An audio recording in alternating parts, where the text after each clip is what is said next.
Pak Yohanes juga kemarin minta mendadak, Pak boleh gak satu lagi ya? Karena pagi pasti nggak ada pelayanan kalau udah seharian di sini.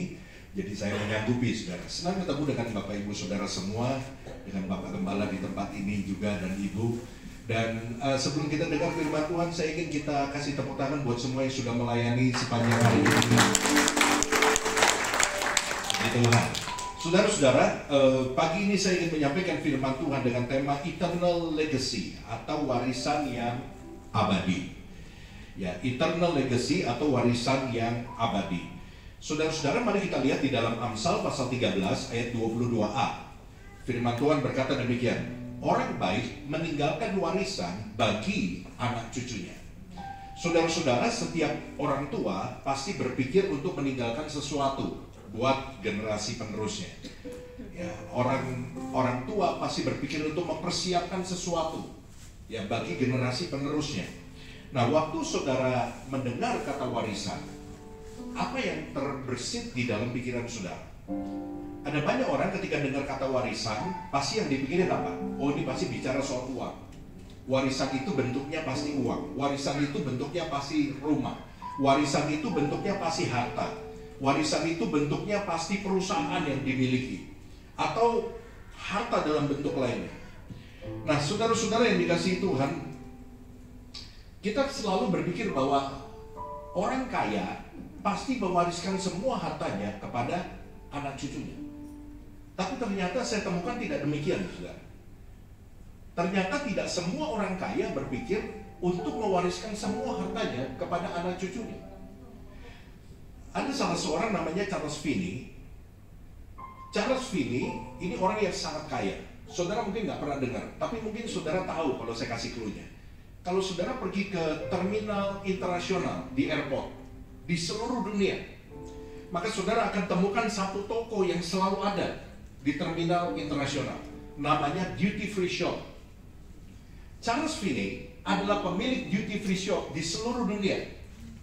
Semua katakan wow, kayaknya orang kaya. Kekayaannya adalah 8 miliar US dollar atau sekitar 120 triliun. Tetapi Charles Finney menyumbangkan sebagian besar hartanya kepada yayasan sosial, panti asuhan, organisasi-organisasi yang bergerak untuk menolong orang lain, sehingga kekayaannya yang tadinya 120 triliun sekarang tinggal 30 miliar. Ini kurang lebih 80%, saudara. Dia sumbangkan. Dan 30 miliar inilah yang nantinya akan dia berikan kepada anak cucunya. Saudara-saudara, kenapa Charles Finney melakukan hal itu? Dia nggak sumbangin semuanya, dia nggak berikan semuanya buat anak cucunya.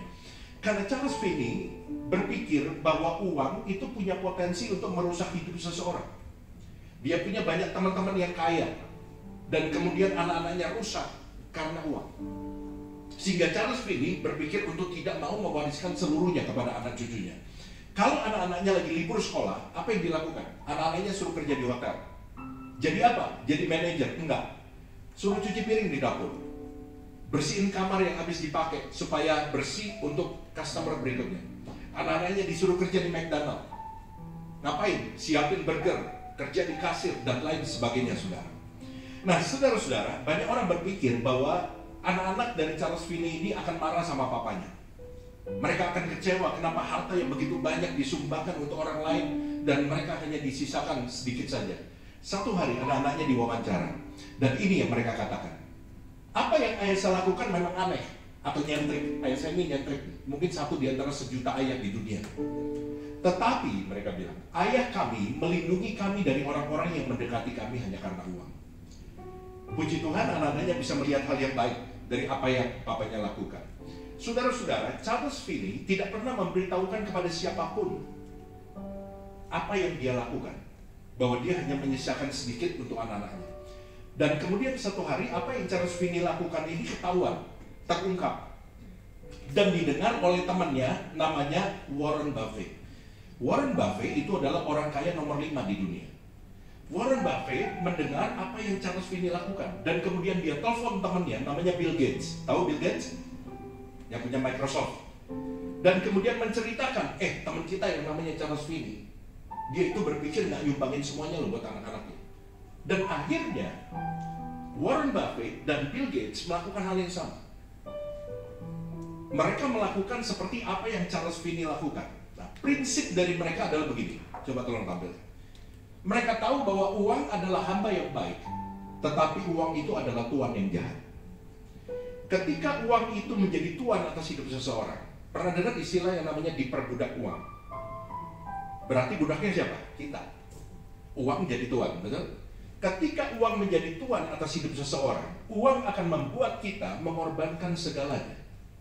Mengorbankan hubungan kita dengan keluarga kita, mengorbankan waktu kita bersama anak-anak kita, mengorbankan kejujuran kita, mengorbankan iman kita. Dan uang ketika dia jadi tuan, dia akan mengambil banyak hal yang baik dalam hidup kita. Karena itu prinsip ini sangat dimengerti oleh mereka, orang-orang yang saya sebutkan, bahwa uang itu adalah hamba yang baik, tapi tuan yang jahat. Saudara-saudara, saya ingin luruskan ini. Jangan saudara berpikir, oh berarti Pak Jeffrey ngajarin kita jangan warisin uang sama anak-anak. Ini banyak anak-anak yang mukanya mulai stres sudah. Waduh, gua gak bakalan dapat warisan dari Bapak. Bukan begitu saudara. Tapi dengar ini dengan baik. Sebelum Anda mewariskan harta kepada anak saudara, ajarkan mereka lebih dulu bertanggung jawab atas harta. Ajarkan kepada mereka bagaimana mengelola harta dengan baik sejak mereka muda. Sehingga pada waktu nanti mereka menerima itu, hidup mereka tidak akan rusak. Mereka tahu bagaimana menggunakan harta dengan baik.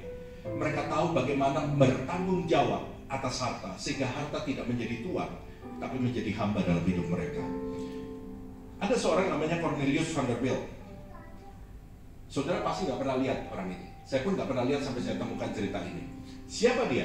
Cornelius Vanderbilt adalah konglomerat pertama di Amerika. Ya, kalau saudara pengen tahu konglomerat pertama di Amerika, ini orangnya. Jadi kalau mau jadi konglomerat, mesti ada cabangnya dikit saudara ya, tengahnya ada otak dikit saudara. Cornelius Vanderbilt itu punya kekayaan 170 sampai 200 miliar US dollar atau sekitar 2.500 sampai 3.000 triliun kalau di kurs ke rupiah sekarang. Dia orang yang sangat kaya saudara. Nah, satu hari tahun 1970-an itu diadakan reuni seluruh keturunan dari orang kaya ini. Seluruh keturunannya tahun 1970 dikumpulkan, reuni mereka. Dan apa yang ditemukan dalam reuni ini? Tidak ada satupun dari keturunannya yang menjadi jutawan. Ironis. Dia orang yang paling kaya di Amerika, tetapi tahun 1970 tidak ada satupun dari keturunan Cornelius Vanderbilt yang menjadi jutawan. Kenapa? Karena Cornelius hanya memberikan uang, membagikan harta, tanpa pernah membagikan bagaimana cara mengelola harta yang baik. Sehingga keturunannya semuanya nggak ada yang jadi jutawan satupun. Saudara-saudara, hari ini saya nggak akan bicara soal warisan harta. Tapi saya ingin kita melihat bahwa ternyata Alkitab kasih tahu kita ada sesuatu warisan yang nilainya jauh lebih tinggi daripada harta. Kita selalu berpikir bahwa pabrik kita, perusahaan kita, rumah kita, deposito kita itu adalah warisan yang paling berharga buat anak cucu kita.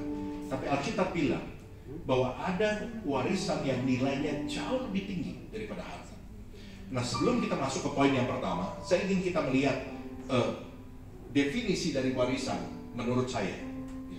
Legacy is not living something for people, it's living something in people. When you living something for people, itu bisa hilang. Betul gak sih? Saudara meninggalkan harta, bisa hilang gak? Bisa. Itu keturunannya Cornelius Vanderbilt contohnya. Saudara meninggalkan rumah, bisa dijual, bisa hilang, bisa habis, bisa musnah. Tetapi when you living something in people, saudara membangun warisan yang baik di dalam diri seseorang, itu akan terus dibawa sampai dia mati. Nah, mari kita lihat ada 3 warisan yang ingin saya share sama saudara. Siap saudara? Siap? Amin. Yang pertama namanya warisan iman. 1 Petrus 1 ayat ke-7. Maksud semuanya itu ialah untuk membuktikan kemurnian imanmu yang jauh lebih tinggi nilainya daripada emas yang fana, yang diuji kemurniannya dengan api, sehingga kamu memperoleh puji-pujian dan kemuliaan dan kehormatan pada hari Yesus Kristus menyatakan dirinya. Kalau saudara ingin tahu seberapa tinggi nilainya iman, Alkitab berkata bahwa iman jauh lebih tinggi. Bukan hanya lebih tinggi, tapi jauh lebih tinggi. Ada satu rentang yang cukup lebar Iman itu nilainya jauh di atas dari apa? Dari emas yang fana. Karena itu kalau punya emas jangan sombong. Ya, pakai cincin emas, kalau ngomong gini-gini, apa kabar? Gitu kan. Biasanya begini, sekarang dibalik, saudara. Karena Alkitab bilang emas itu nggak gitu berharga dibandingkan dengan iman.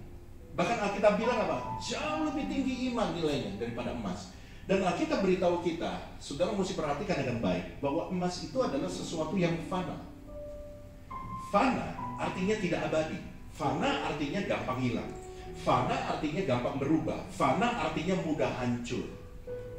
Dan Alkitab bilang emas itu adalah sesuatu yang fana. Dan saudara nggak bisa mengandalkan iman saudara kepada sesuatu yang bisa hilang. Karena kalau saudara andalkan iman saudara di situ, pada waktu itu hilang, imanmu ikut hilang. Tapi andalkan kepada sesuatu yang tidak berubah. Dan Alkitab bilang Yesus Kristus tidak pernah berubah. Dulu, sekarang, sampai selama-lamanya. Berikan tepuk tangan dulu buat Allah kita. Saudara-saudara, warisan iman itu adalah warisan yang berharga yang bisa kita wariskan kepada anak cucu kita. Nah, saya ingin kita melihat Rasul Paulus berkata kepada Timotius di dalam 2 Timotius 1 ayat 5, sebab aku teringat akan imanmu yang tulus, ikhlas, yaitu iman yang pertama-tama hidup di dalam nenekmu Lois dan di dalam ibumu Yunika, dan yang aku yakin hidup juga di dalam dirimu.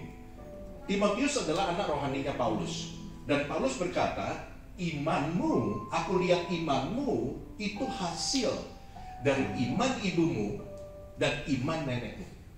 Kenapa bukan iman bapaknya? Karena bapaknya Timotius bukan orang percaya. Dan Paulus berkata bahwa imanmu Timotius itu adalah hasil warisan dari ibumu dan dari nenekmu. Nah, perhatikan gini, saya mesti jelasin supaya saudara nggak salah nangkap. Yang dimaksud dengan warisan iman itu bukan sesuatu yang terjadi secara otomatis. Bapaknya pendeta pasti anaknya beriman. Enggak, karena banyak anak pendeta juga rusak. Bapaknya pelayanan pasti anaknya pelayanan. Enggak, banyak pelayan Tuhan anaknya benci pelayanan. Karena ternyata pelayanan bapaknya mengambil waktu papanya sama anaknya. Karena itu kita mesti atur dengan baik. Keluarga harus nomor satu. Saudara-saudara, tapi yang dimaksud dengan warisan iman adalah gini. Iman itu adalah hasil dari pengaruh dan pembentukan orang tua kepada anaknya pada waktu anaknya masih kecil. Waktu pembentukan seorang anak itu nggak lama, saudara. Nanti saya akan jelaskan. Iman itu adalah hasil dari pengaruh dan pembentukan orang tua kepada anaknya sejak anak-anak itu masih kecil. Saudara-saudara, pada tahun 1900 pernah diadakan satu penelitian terhadap 2 orang sahabat. Yang pertama namanya Jonathan Edwards, yang kedua namanya Max Juk. Jonathan Edwards itu lahir dari keluarga hamba Tuhan, dan akhirnya dia menjadi hamba Tuhan. Dia melayani banyak KKR. Dia menikah dengan seorang wanita yang takut akan Tuhan, dan kemudian melahirkan anak-anak yang dididik imannya kepada Tuhan. Setiap pagi Jonathan Edwards bangun jam 4.30 pagi. Dia baca Alkitab, dia tulis khotbah, dia menulis untuk kolom rohani di surat kabar. Sesibuk apapun Jonathan Edwards, dia tidak pernah kehilangan waktu bersama dengan anak-anaknya. Dia selalu menyediakan waktu. Pada waktu tahun 1900-an diselidiki 929 keturunannya. Dan keturunan Jonathan Edwards adalah seperti ini. Banyak yang menjadi pendeta, profesor, rektor, menjadi dokter, pengusaha, menjadi anggota kongres, bahkan satu orang menjadi wakil presiden Amerika Serikat. Dan tidak ada seorang pun yang merugikan negara, karena nggak ada orang yang pernah dipenjara. Kemudian dilihat kehidupan temannya yang namanya Max Juk. Max Juk itu adalah seorang ateis, nggak percaya Tuhan. Dia menikah dengan seorang wanita yang tidak percaya Tuhan. Dan ketika anak-anak mereka pengen pergi ke sekolah minggu, Max Juk tidak pernah mengizinkan mereka untuk pergi ke sekolah minggu. Max Juk adalah seorang pemabok, hidupnya nggak karu-karuan sehingga dia nggak pernah punya pekerjaan yang tetap. Ketika diselidiki 1026 keturunannya, maka keturunannya adalah sebagai berikut. Banyak orang yang pernah dipenjara, rata-rata 13 tahun. Banyak orang yang hidupnya dalam pesta pora dan kemabukan. Banyak yang menjadi gelandangan, korban pelecehan, menjadi pelaku tindak kriminal, menjadi pelacur, pembunuh. Dan mereka semua membebani negara dengan hutang 1,2 juta dolar Amerika. Karena kalau di penjara itu kan pakai duit negara untuk kasih makan dan lain sebagainya. Saudara-saudara, dari sini kita bisa melihat bahwa iman orang tua itu sangat berpengaruh di dalam pertumbuhan iman seorang anak. Dan itu diwariskan sejak anak-anak masih kecil, saudara. Nah, banyak bapak-bapak bilang gini, Pak, kalau urusan saya kan kerja cari uang, Pak. Jadi urusan pembentukan iman itu urusan istri saya lah, Pak. Saya nggak ikut campur. Mari kita lihat apa kata Alkitab. Efesus 6 ayat 4. Ini ayat untuk bapak-bapak. Hai bapak-bapak dan kamu bapak-bapak, janganlah bangkitkan amarah di dalam hati anak-anakmu. Tetapi apa Alkitab bilang? Didiklah mereka di dalam ajaran dan nasihat Tuhan. Tugasnya siapa? Tugasnya bapak. Jadi bapak-bapak, Anda juga punya tugas, Alkitab katakan, untuk mendidik anak-anak kita di dalam ajaran dan nasihat Tuhan. Dan itu bukan hanya tugas seorang ibu, bukan tugas seorang istri, tapi itu tugas kita juga. Sediakan waktu buat anak-anak, bacain mereka cerita firman Tuhan. Pada waktu Anda antar anak-anakmu ke sekolah di mobil, ceritain dia tentang Tuhan. Saya punya waktu yang berharga yang selalu saya gunakan. Setiap pagi saya antar anak saya ke sekolah. Disitulah saya berbicara tentang Tuhan sama dia. Saya bicara tentang kehidupan sama dia. Hidup itu seperti ini. Nanti kamu akan ketemu ini. Nanti ketika kamu bergaul, teman-teman kamu mungkin ada yang gini. Tapi apa yang harus kamu lakukan? Saya bicara sama dia. Ketika saya jemput dia dari sekolah pulang ke rumah, di situ saya bicara lagi sama dia. Sediakan waktu bapak-bapak untuk anak-anak. Yang kedua, warisan yang kedua namanya warisan nama baik. Satu kali ada seorang anak datang ke pengadilan dan dia bilang sama hakim, saya ingin ganti nama keluarga saya. Hakim kaget karena nggak pernah ketemu kasus seperti ini. Kenapa kamu mau ganti nama keluarga kamu? Iya, saya takut dibully sama teman-teman saya di sekolah. Kenapa kamu takut dibully? Karena saya khawatir kalau teman-teman saya search di Google dan cari nama bapak saya, mereka akan mendengar, melihat berita-berita yang jelek tentang bapak saya.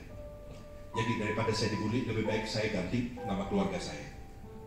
Saudara-saudara, nama baik adalah sesuatu yang bisa kita wariskan kepada anak cucu kita. Alkitab berkata dalam Amsal 22 ayat 1a, nama baik lebih berharga.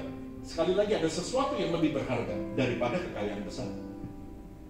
Tadi yang pertama dikatakan iman nilainya jauh lebih tinggi dari emas. Yang kedua, Alkitab katakan nama baik itu jauh lebih berharga daripada kekayaan. Sebesar apapun kekayaan saudara, tidak akan pernah bisa menandingi nama baik. Satu hari anak saya, ketika saya jemput sekolah, pulang ke rumah, anak saya masih kecil, masih SD waktu itu. Kemudian dia masuk mobil dan kemudian dia lihat saya dan bilang gini, Daddy, are you famous? Dia tanya, Daddy, kamu tuh orang terkenal bukan? Terus saya tanya sama dia, kenapa kok kamu nanya begitu? Karena banyak dari teman-teman ya anak sekarang ngomongnya sama Daddy-nya, you. Saya bayangin kalau dulu saya kecil ngomong you sama Daddy saya, waduh udah menderita hidup saya. Cuma anak sekarang, saya pertama kali juga kaget saudara. Anak saya ngomong sama saya, Daddy you. Oh ini anak kurang ajar banget. Tapi ternyata udah berubah budayanya. Dan saya harus adaptasi. Dia bilang gini, karena banyak teman-teman cerita sama bahwa Daddy-nya kenal sama you. Saya nggak langsung senang saudara. Saya diam. Karena saya sadar, untuk seseorang jadi terkenal, itu bisa karena berbagai sebab. Sambo juga terkenal. Ada beda antara famous dan notorious. Famous itu seseorang terkenal karena sesuatu yang baik. Notorious itu seseorang terkenal karena sesuatu yang buruk. Jadi saya tanya sama anak saya, tolong tanyain sama teman-temanmu, suruh nanya sama Dedinya, mereka kenal Dedi itu karena apa? Karena saya berpikir kalau anak-anak ini papanya kenal saya karena sesuatu yang buruk, maka habis anak saya. Kasihan dia akan dibully di sekolah. Nah, saudara-saudara, nama baik lebih berharga daripada kekayaan yang besar. Berapa banyak di antara saudara setuju dengan ayat ini?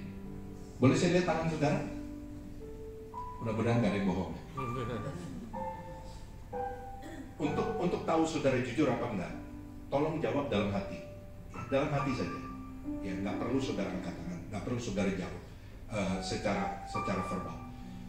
Seandainya ada pilihan mengorbankan harta demi menjaga nama baik, atau mengorbankan nama baik demi saudara dapat harta, mana yang akan saudara pilih? Jawab dalam hati. Saudara perlu menjawab pertanyaan ini. Kenapa? Karena jawaban saudara itu akan menentukan pola pikir saudara. Jawaban saudara itu akan menentukan cara saudara berbisnis. Jawaban saudara itu akan menentukan tindakan saudara. Jawaban saudara akan pertanyaan tadi akan menentukan setiap keputusan yang saudara ambil. Mana yang menjadi orientasi dalam hidup saudara? Saudara-saudara, nama baik itu penting. Kenapa nama baik itu penting? Yang pertama, nama baik itu adalah aset. Nama baik adalah aset. Sehingga mencemarkan nama baik itu sama dengan mencuri aset. Bisa ditindak pidana. Warren Buffett yang tadi saya bilang orang nomor 5 terkaya di dunia, dia bilang gini, Berkshire itu apa? Nama perusahaan dia. Berkshire boleh kehilangan uang, bahkan boleh kehilangan banyak uang, tetapi tidak boleh kehilangan nama baik. Diperlukan waktu 20 tahun untuk membangun nama baik dan 5 menit untuk menghancurkannya. Dan Warren Buffett berkata, jika Anda merenungkan ini, Anda akan melakukan segala sesuatu dengan cara yang berbeda. Warren Buffett bilang, lebih baik saya kehilangan perusahaan daripada saya kehilangan nama baik. Karena membangun nama baik itu cukup panjang. Karena nama baik itu tidak dibangun dalam sekejap. Dan untuk menghancurkannya, saudara hanya perlu satu action untuk menghancurkan nama baik. Orang kaya nomor satu di Hong Kong namanya Lee Ka-shing. Dia bilang begini, reputasi yang baik dari Anda dan perusahaan Anda adalah aset yang tidak ternilai, yang tidak tercantum dalam laporan keuangan. Jadi dia bilang gini, kalau kita mau tahu perusahaan kita itu baik apa enggak, jangan hanya dari laporan keuangan. Jangan. Tapi keluar, tanyakan kepada orang, kalau kamu dengar nama si ini, menurut kamu siapa dia? Bagaimana orangnya? Kalau kamu dengar nama perusahaan ini, menurut kamu perusahaan itu gimana? Nah, dari situ kita bisa tahu perusahaan itu baik atau tidak. Bisa ngerti maksud saya? Banyak orang memimpin perusahaan, laporan keuangannya baik, keuntungannya besar. Tapi ketika orang dengar nama dia, orang akan bilang apa? Lebih baik dia nggak ada di dunia ini. Benar? Banyak orang punya gedung bertingkat, punya banyak apartemen, punya banyak real estate, kaya secara laporan, keuntungannya luar biasa. Tapi setiap kali ada orang dengar nama dia, orang itu marah. Ini orang ngambil dari orang miskin. Ini orang selalu bikin sengsara orang miskin. Bener ya? Karena itu Lee Ka-shing bilang apa? Anda mau tahu perusahaan Anda baik atau tidak? Jangan cuma dari angka. Pergi keluar, tanya, kamu kenal gak sama bapak ini? Yang punya itu loh, gitu. Menurut kamu gimana? Oh iya, dia orang baik.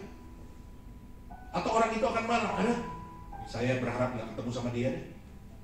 Gara-gara dia hidup saya menderita, tanah saya diambil dan lain sebagainya. Bisa ngerti maksudnya?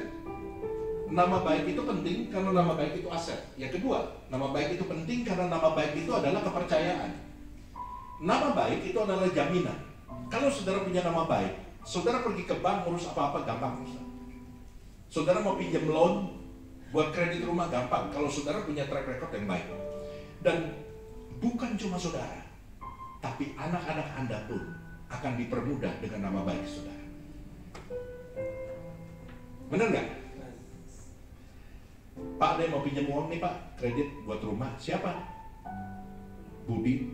Siapa tuh Budi? Itu loh Pak, anaknya nasabah kita yang udah meninggal, Pak Anton. Oh, Pak Anton yang itu. Ya udah kasih. Nah, siapa Budi? Itu loh Pak, yang sampai mati utangnya belum dibayar. Oh ya udah jangan deh, udah susah kamu. Pasang fotonya di depan pintu, kasih tanda miring, coret, jangan masuk ke sini. Make sense nggak apa yang saya ngomong? Kalau saudara punya nama baik, anak-anak saudara pun sama teman-teman saudara akan diperlakukan dengan baik. Oh dia anaknya si Pak Anton. Anda dihormati, Anda direspek, perlakukan dia dengan baik. Kalau ketemu di jalan, ketemu di mall, kamu kan anaknya Anton dan papi kamu teman baik ini. Udah makan belum? Dia makannya? Betul gak? Dan anak saya sering diperlakukan seperti itu. Nama baik itu adalah kepercayaan. Sebelum itu. Nama baik yang ketiga itu memberikan kedamaian. Kalau saudara punya nama baik, saudara nggak punya musuh. Nggak ada orang yang ngincar saudara. Nggak ada orang yang punya rencana untuk mencelakakan saudara. Tapi sekaya apapun saudara, kalau saudara nggak punya nama baik, hidupmu nggak tenang. Kalau saudara suka bantu orang, kalau saudara suka, walaupun saudara nggak kenal siapa yang saudara bantu, saudara suka masa pandemi kemarin bagi-bagi makanan buat orang-orang di sekeliling rumah saudara, buat gelandangan, saudara mungkin nggak kenal sama mereka. Tapi percayalah, orang yang terima bantuan itu seringkali nggak pernah lupa sama muka kita. Karena saudara bagaikan malaikat penyelamat yang datang di waktu dia susah dan memberikan harapan buat dia. Jangan heran kalau saudara suka berbuat baik, saudara murah hati. Entah saudara ketemu orang di jalan, dia senyum-senyum sama saudara. Sebelum saudara senyum balik, pastikan di belakang saudara nggak ada orang. Dia bukan senyum sama orang di belakang saudara. Jangan sampai saudara dibilang di GR nih orang, gua senyum sama orang di belakangnya, dia senyum balik. Tapi itu nggak akan terjadi dalam hidup saudara. Sebab nama baik itu memberikan kedamaian. Oke, sebelum kita masuk poin yang terakhir, satu statement yang nggak bisa kita hindari. Nama baik atau buruk pasti diwariskan. Kita nggak bisa cegah itu. Yang bisa kita pilih itu adalah mana yang mau kita wariskan. Kita nggak bisa cegah nama baik atau buruk itu diwariskan. Itu pasti terjadi. Cuma kita harus memilih yang mana yang mau kita wariskan kepada anak-anak kita. Itu yang bisa kita lakukan. Yang ngerti katakan amin. Poin yang terakhir ya, yang ketiga ya. Saya masih ada 4 pelayanan lagi hari ini, saudara ya. Warisan yang ketiga namanya adalah warisan karakter. Apa yang dimaksud dengan karakter? Karakter itu adalah pola pikir, perasaan, dan tingkah laku berdasarkan prinsip yang dihidupi setiap hari. Garis bawahi, prinsip yang dihidupi setiap hari. Apa yang saudara lakukan tiap hari, ketika saudara lakukan terus, itu akan menjadi kebiasaan. Benar ya? Sebab kebiasaan itu tidak terjadi tiba-tiba. Saudara bisa ahli dalam sesuatu itu nggak terjadi tiba-tiba. Teman kita yang main keyboard, yang main bass, yang main drum, nggak tiba-tiba lahir jago main keyboard. Semua lahir kita sama. Tapi yang membentuk kebiasaan kita adalah pada waktu kita hidup, apa yang kita lakukan setiap hari. Berulang-ulang secara kontinu. Baik itu sesuatu yang baik itu sesuatu yang buruk. Itu yang akan nantinya menjadi kebiasaan. Kalau orang biasa bohong, setiap hari dia bohong, lama-lama bohong itu akan menjadi karakter dia. Bohong sekali rasa dosa, bohong 2 kali rasa dosa, bohong 3 kali rasa dosanya udah mulai berkurang. Dan mulai berpikir, gua bohong tapi nggak dihukum Tuhan gua. Bohong ke 4 kali, bohong ke 5 kali, udah nggak rasa bersalah. Sampai akhirnya kalau dia nggak bohong, dia rasa bersalah. Nah itu bohong sudah jadi karakter dalam hidupnya. Sesuatu menjadi karakter dalam hidup kita adalah ketika kita melakukannya tanpa kita harus berpikir. Ya, sesuatu itu menjadi karakter dalam hidup kita adalah ketika kita melakukannya kita nggak harus berpikir, karena itu sudah terjadi secara natural. Orang ngomong apa kita jawab bohong. Orang ngomong apa kita, udah makan belum? Belum. Padahal udah. Kita nggak mikir. Berarti bohong udah jadi karakter dalam hidup kita. Karena itu saudara, untuk membangun kebiasaan yang baik, punya karakter yang baik, saudara nggak bisa lakukan itu cuma 1-2 hari. Contohnya gini, banyak orang pengen disiplin baca Alkitab. Dengar khotbah di gereja, wah sadar. Kemudian malam sebelum tidur dia baca Alkitab. Tapi besok pagi dia nggak baca. Baru minggu depan dia baca. Nggak bisa. Sesuatu itu menjadi kebiasaan kalau saudara lakukan terus-menerus secara kontinu, konsisten, disiplin, berulang-ulang. Nanti dalam titik tertentu, dalam jangka waktu tertentu, saudara nggak perlu mikir melakukan itu. Bahkan ketika saudara tidak melakukannya, saudara rasa nggak enak. Mau keluar rumah, gue belum baca Alkitab, masuk lagi baca Alkitab dulu. Nah, itu udah jadi karakter. Awal selalu yang paling berat, sesuatu yang paling berat. Mengawali sesuatu itu selalu yang paling berat, betul gak saudara? Ya kan? Memulai kebiasaan, melakukan pertama kali itu yang paling berat. Pasti Untuk apapun yang saudara lakukan, yang pertama selalu yang paling berat. Yang kedua masih berat, yang ketiga, 4, 5, yang ketujuh mungkin udah lebih ringan sedikit. Tapi saudara terus lakukan itu sampai akhirnya saudara nggak rasa jadi beban. Sama kayak orang murah hati, suka memberi. Nggak ada orang lahir langsung murah hati, nggak ada. Tapi kenapa orang suka memberi? Kenapa orang bisa jadi murah hati? Saya punya teman lupa suka bantu orang. Itu nggak terjadi seketika. Dia melatih dirinya. Minggu ada persembahan dia kasih. Itu latihan memberi. Latihan saudara jadi murah hati. Gereja ada diakonia. Bantu orang-orang susah di gereja. Saya punya kelebihan. Saya ikut deh. Ngelihat orang susah, Pak ada berkat Pak. Itu latihan. Sampai akhirnya memberi itu tidak jadi beban. Banyak orang nggak suka memberi datang ke pendeta, Pak doain saya dong Pak. Saya tuh nggak suka memberi, nggak tahu kenapa. Jangan-jangan ada roh pelit. Bukan roh pelit, lu pelit. Nggak ada roh pelit dalam Alkitab, saya cari saudara. Lu pelit. Nah, satu-satunya untuk menyembuhkan penyakit pelit itu adalah dengan memberi. Nggak ada cara lain, beneran. Sampai akhirnya memberi itu tidak jadi satu beban. Sensornya saudara udah gerak ketika ngelihat orang susah. Mampir, Pak, ada berkat sedikit. Dan saya melatih ini, saudara. Ke diri saya sendiri, istri saya, dan anak-anak saya. Gimana latihannya? Gampang. Kita kan suka pergi ke mall. Kalau ke mall kan pasti ke toilet. Di situ kesempatan saya untuk belajar memberi kepada cleaning service yang ada di toilet. Awalnya nggak banyak-banyak, saudara. Saya selalu sediain uang kecil, saudara, kalau saya pergi ke toilet. Ya tujuannya untuk itu. Pas saya ke toilet lagi, saya lihat, saya kasih. Kadang-kadang saya mau kasih yang saya siapin, Tuhan bilang jangan kasih yang itu, kasih yang di dalam dompet. Tuhan tahu yang di dalam dompet lebih gede, soalnya. Ya udah, saya taat aja, saudara. Sampai akhirnya nggak ada beban, nggak ada beban. Dan hari ini saya buktikan bahwa saya nggak pernah kekurangan berkat kok, nggak pernah. Bahkan saya tahu bahwa ketika saya memberi, itulah kunci saya diberkati. Karena waktu kita memberi, kita tuh sedang menabur. Saudara jangan pernah ngarepin di kebunmu tumbuh mangga ketika saudara nggak pernah nanam.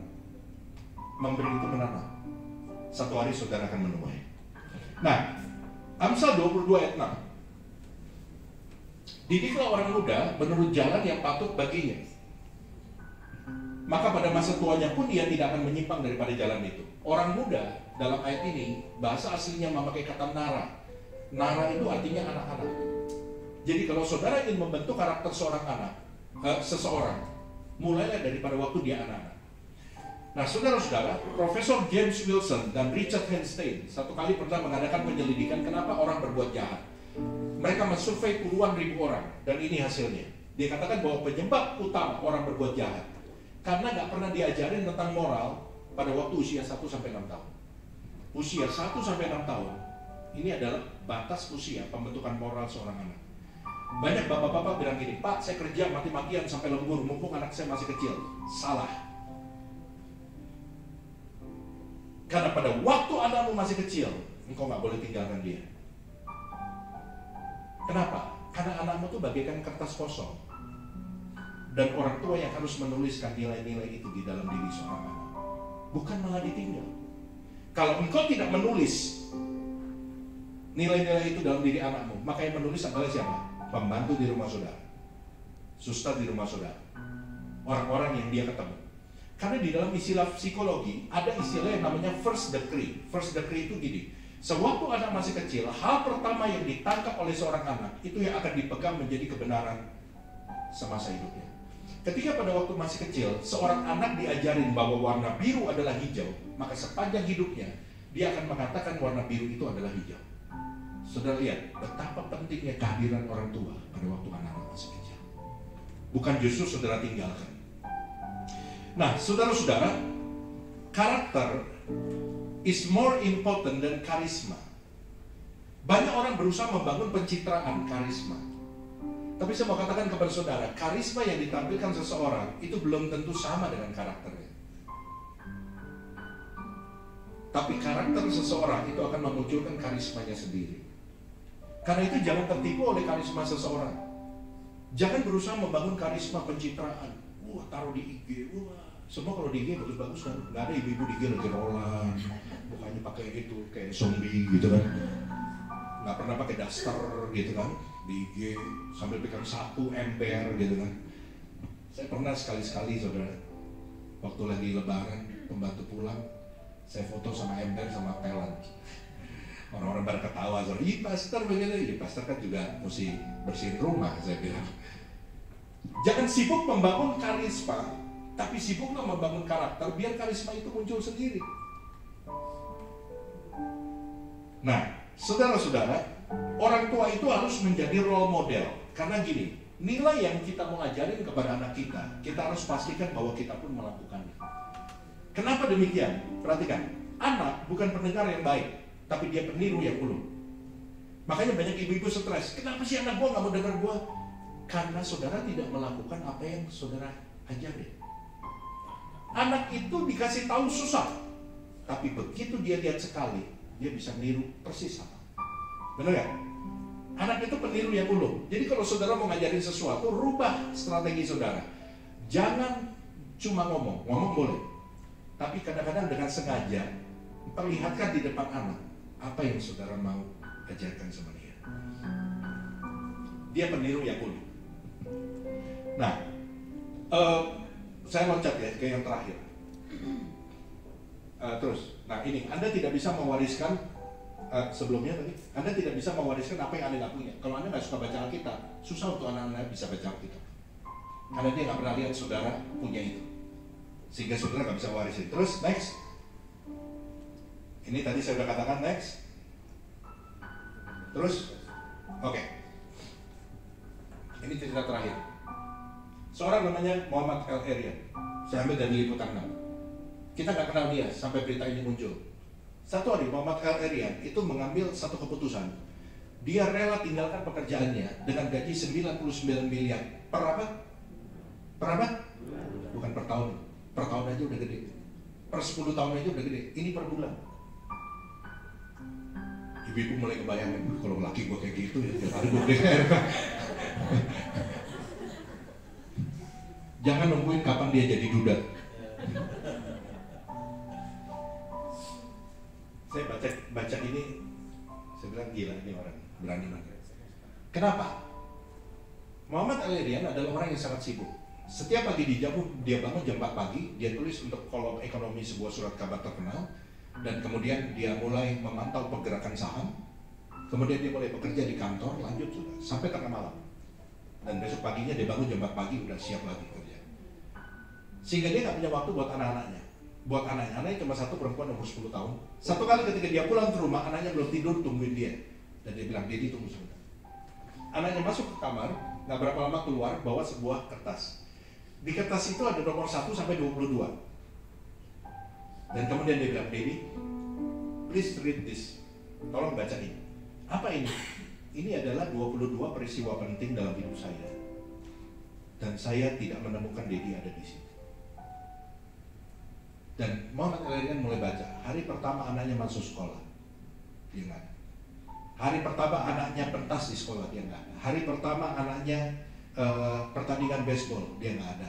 Pertemuan orang tua dan guru, dia nggak pernah hadir. Dan terus 22 poin yang menurutnya peristiwa penting dalam hidup anaknya, di mana Muhammad El-Erian nggak ada. Pada waktu dia baca itu, dia pengen komplain. Papi kan cari duit, papi ini mati-matian supaya kamu bisa dapat sekolah yang bagus, dapat fasilitas yang bagus. Dia tadinya mau ngomong gitu, tapi dia diem. Dia nggak jadi ngomong. Dia bawa surat itu ke kamar, dia baca, dan surat itu menusuk hatinya.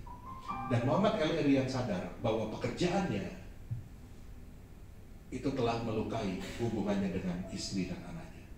Sehingga akhirnya dia mengambil keputusan, dia berhenti dari pekerjaannya dengan gaji 99 miliar per bulan. Ya tabungannya pasti udah banyak. Karena itu Muhammad El-Erian bilang gini, dia tahu dia masih punya banyak saving, tabungan, makanya dia bisa berhenti. Tapi dia bilang gini, "Saya tahu tidak semua orang bisa melakukan ini. Seenaknya berhenti kerja, kalau orang gajinya pas-pasan nggak bisa. Tapi satu pesan dia adalah gini, menjadi orang tua itu adalah sesuatu yang serius. Sebab Anda harus menginvestasikan waktu dan hidup Anda untuk anak-anak Anda. Saya tutup dengan ayat terakhir, 3 Yohanes 1 ayat 4. Ini menjadi ayat yang membuat saya selalu mengingat bahwa bagiku tidak ada sukacita yang lebih besar daripada mendengar bahwa anak-anakku hidup dalam kebenaran. Karena anak-anak yang hidup dalam kebenaran pasti diberkati oleh Tuhan. Saya berdoa supaya firman Tuhan ini boleh menginspirasi saudara dan membuka pikiran kita dan hati kita untuk kita bisa benar-benar menginvestasikan hidup kita buat anak kita. Mari kita bangkit berdiri sama-sama. Kita